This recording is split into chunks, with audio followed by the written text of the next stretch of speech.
Joining us in the studio for more is emotional intelligence expert Joshua Freedman. Thank you so much for joining us. Thank you, Harry. Joshua, many experts say that emotional intelligence is the key to success. Tell us more. Well, we know from our research and from over 30 years experience teaching these skills that when people develop more skill with emotional intelligence, they have different experiences in their relationships, in their work, at home, everywhere in their lives. So, for example, one of the things that correlates with high emotional intelligence for leaders is the ability to engage and influence people. Especially in times like this, when people are stressed, when there's a lot going on in the world, when there's a lot of uncertainty, people are looking to leaders to be somebody who's trustworthy, somebody who's worth following.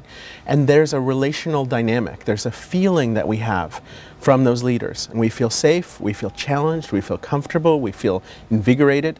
So leaders who are aware of their own emotions and aware of the people who are following them, they can create the right emotional climate or context. We can measure that, we can measure the leader's skills, and we can help them figure out how to work with people as people are, instead of sort of letting these emotions happen randomly. Great. Now, for individuals, people aren't necessarily born with emotional intelligence. What's the average time for someone to develop these skills? Tell us more about that. So the good news is it's easy to start.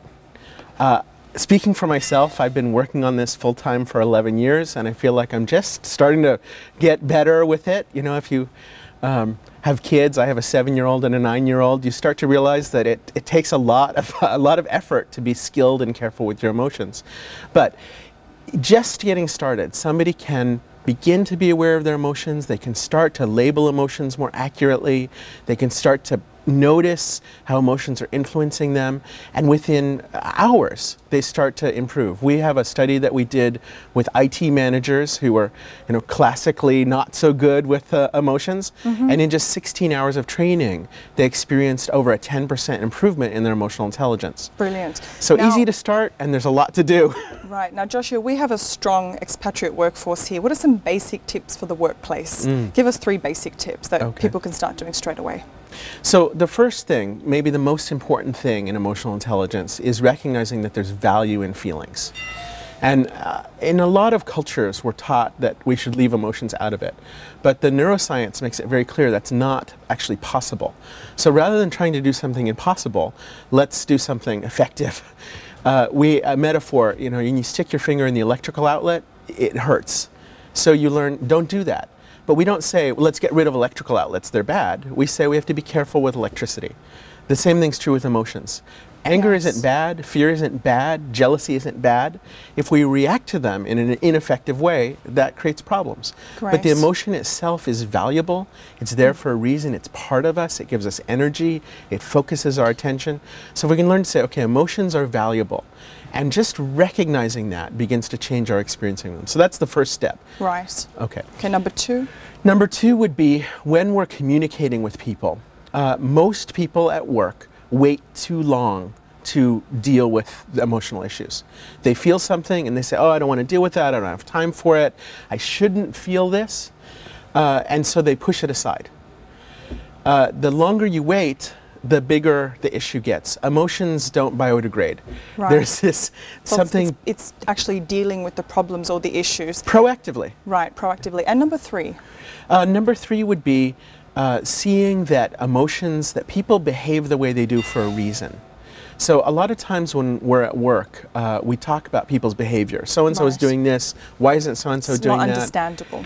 Yeah, and but the point is the behavior isn't random. There's something that's provoking, something that's motivating that behavior. And if we can say, all right, let me understand this, let me be curious, let me be in discovery about this person. They're doing this for some reason, and there's a valid, maybe it doesn't make sense to me, but for them it makes sense emotionally. There's some valid driving reason that they're behaving the way they do. Now, Joshua, you've also worked with some major companies in the UAE. Could you also just tell me what are some of the main things that you've seen across the region which have been for this region? Well, one thing that surprised me when I first came here was that there was a lot of openness to this idea of emotional intelligence. I had a bias, an assumption that in this region people might not be so into the idea of so discovering. It's something new. Yeah, but you know what? I found people were really open to it, and so Great. that was exciting. I Great. think that it's an area where maybe there's not been a lot of training, not been a lot of development. So training is the key. Training is absolutely essential. Great. Thank you very much for joining us tonight. Thank you. Today we asked you if you think you're emotionally intelligent. This is what you had to say. Obviously in the context of which I work, yeah. If you're aware of how what emotionally affects the children, you then can apply it in everything that you do. I think it could work. If you're telling them they're doing something good, then I think they could actually follow up on that and actually improve on their work. Yes, I do. Yeah. No, I don't. You can enlighten me though. What is it? What's emotional intelligence?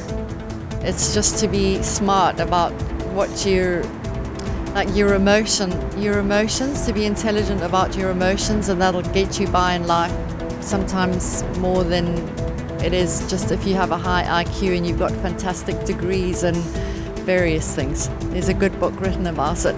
No, I don't have any idea. Give me a hint. I would say it's how old is your soul. I think that's a pretty good summary for emotional intelligence.